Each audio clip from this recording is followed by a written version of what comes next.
My husband and I were driving. We went to a conference in Wisconsin in March, and then we were driving home, and I said, do you know how close we're going to be to Missouri Star Quilt Company? And so he brought me here in 2019. I went back and got Carrie and said, we need to go. So we put it on the calendar, and we came the next year.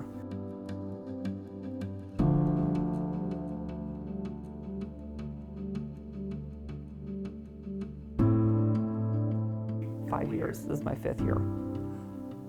Yeah, fifth year. Pretty lucky. That is lucky. Pretty lucky. That's pretty great. fortunate. Yeah, but it's good. And every year we keep bringing more and more people.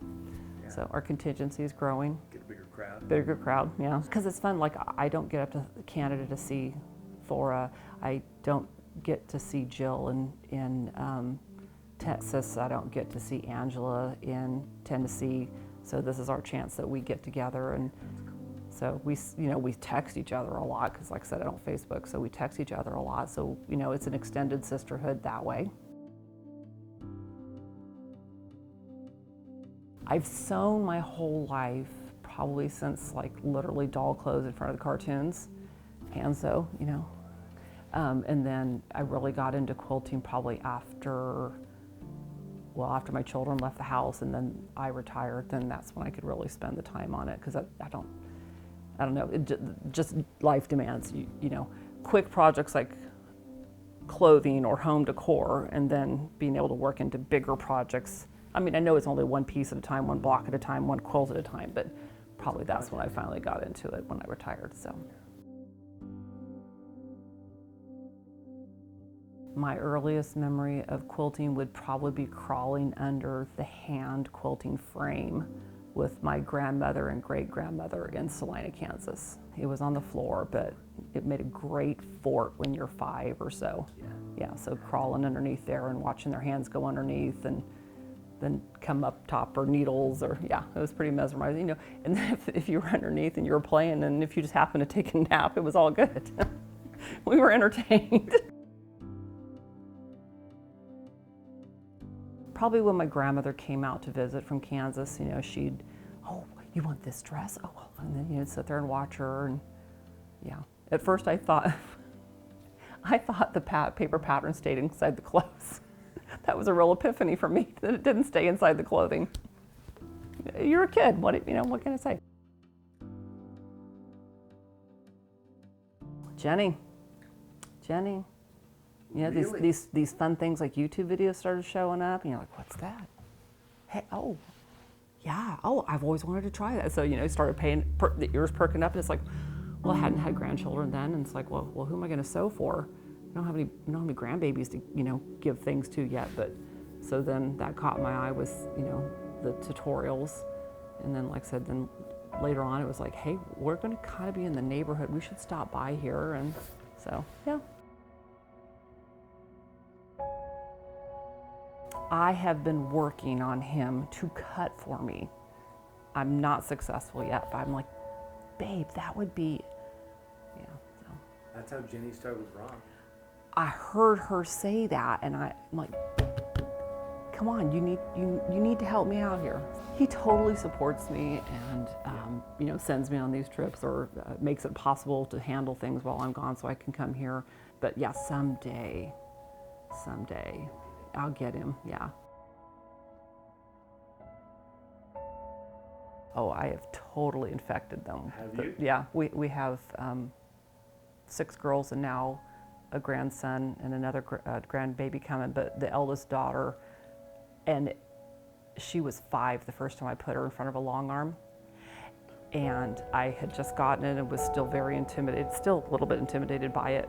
But I literally had to put a milk crate up for her to stand on it to work out it, and she was just fearless. So whenever I get a little stressed on it, I can like, just be fearful, or be fearless like Kinley. Just be like Kinley. Be like Kinley. You can do this. So yeah, kids just take to it. So I've tried, weaving pot holders with her, sewing on the sewing machine, doing the embroidery machine, doing the long arm, the little foam boards where you stuff the fabric in so there's no sewing involved. Like you use like a butter knife, and it's pre-cut, so you just put the fabric over it and stuff it in between the slots.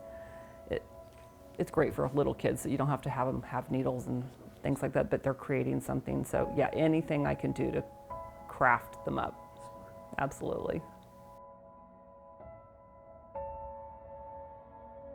Of course, spending time with them, but it's also really cool to see them get it. It's kind of like teaching them to read when all of a sudden it's like the light bulb goes off and they master that skill. And I hope it's something that they carry forward like I did from my grandmother to be able to carry forward. Have you noticed them liking more of one aspect of quilting or crafting than another? They are proud when they create something. Really? Yeah, they're proud when they create something. So I think whatever skill we can pass along to them. I mean, cooking too. I mean, you don't want them to have to grow up and rely on fast food or frozen food. So life skills, you know, like, wow, I can make something. And then that leads to, hey, I can tile. And that leads to, hey, I can repair an engine or whatever. So I think anything you can teach to them is just going to be the building block upon the next challenge, the next challenge, the next challenge. It's compounds. Yeah. Yeah, because, I mean, she was 5. She didn't know long arm was supposed to be scary or hard. She just went for it. I'm like, slow down, no fingers, nothing, you know. So, yeah, just be fearless like a kid. I have the sewing background, the garment background, the home decor background. So, yeah, I mean, of course, but I also like to take classes from our local store, which is an hour and a half away. So it's a lovely little store up in Oregon, and so I try to take classes, try something different. And of course, I don't know everything, and so that's why, you know, you come to retreats and somebody will say something, you're like, what? Show me that. How has this been hidden from me? You know, so you learn from the ones at retreat, you know, take classes, and so, yeah.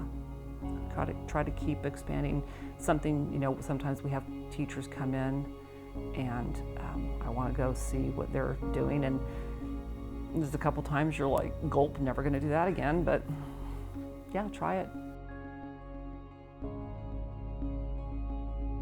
It's pretty darn satisfying when it's all done. I mean, the actual process of quilting, I think probably coming up with the design and all the colors, you know, what you're going to use. Not so fond of the cutting. That's why I was trying to outsource it. I mean, I know there's like these machines that do it, but yeah, that's what. But then I feel like I personally would feel like I was stuck with that machine. So probably that's not my fave, is the cutting part. And I remember the first time my dad walked into my sewing. My dad lived with us, and he walked into my sewing room, and he immediately, what is this? I'm like, a rotary cutter. What? I said, you know, like a pizza cutter for fabric. So I had to stop because he remembers his mother and his grandmother using literally cereal cartons to make the cardboard to use as a template, and then to draw around them with pens, and then to cut them out. That's why they didn't make as many quilts as I have. I've kept photographs and receipts when I had them long-armed. I haven't counted. I mean, it's been dozens and dozens, and for the longest time, every quilt went to somebody else. Now I'm getting a little selfish occasionally to keep one for me. You gotta keep at least one. Yeah, but in the beginning, you're just like making them and giving them out to everybody and making sure everybody has a piece of you, and oh, you had a baby, or you were sick, or yeah.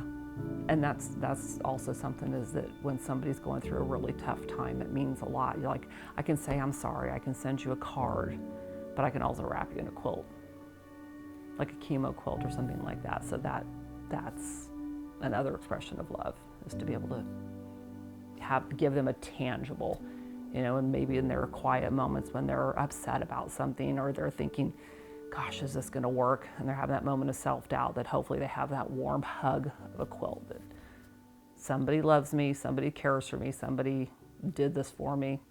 Hopefully that helps encourage them along, even if I'm not there.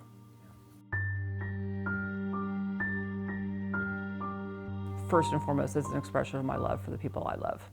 The joy of giving it to somebody, that is why you quilt. To me, that is why I quilt.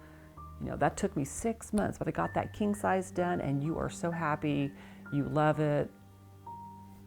That is my reward. That is the motivation, to see what it means to them. And I guess I'd say second, it would be the artistic part of it, the friendship part of it, just like the old quilting bees of yore, especially, you know, if you're in a small rural community, or even if you were in a big city and you didn't know your neighbors, you knew your quilt group. So to me, that's a very important part, is the sisterhood, if you will. Not that I'm against male quilters, I'm not saying that at all, but hi, my name's Michelle, and this is why I quilt.